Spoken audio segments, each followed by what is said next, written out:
Bonjour tout le monde! Alors aujourd'hui, je te fais une petite capsule pour te donner des stratégies de lecture pour t'aider lors de tes exercices et tes évaluations de lecture.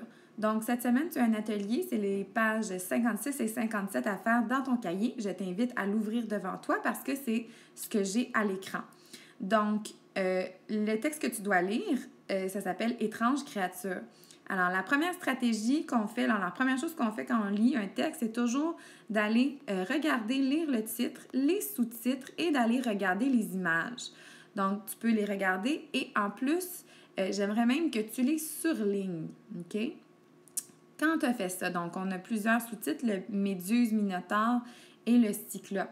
Donc maintenant, je peux essayer de deviner de quoi va parler mon texte. Donc, de la façon que mon texte est placé, je peux même deviner le type de texte.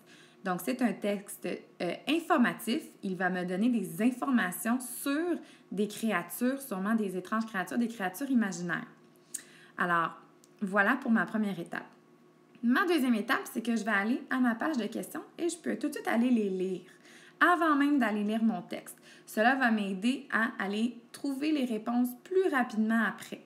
Donc, toi, tu peux lire toutes les questions.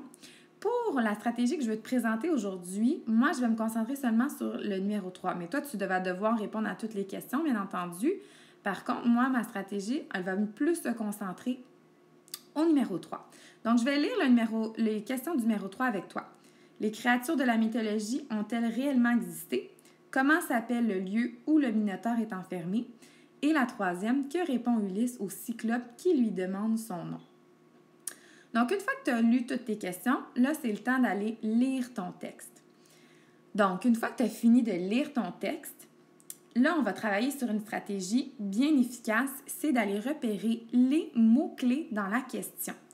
Donc, ce que ça veut dire, c'est que je vais aller encore relire ma question, puis je vais aller surligner des mots qui vont vraiment m'aider à repérer les réponses dans le texte. Donc, pour la question 1, si je prends la première, pas la question 1, mais pardon, la première question du numéro 3, je vais la relire. Les créatures de la mythologie ont-elles réellement existé?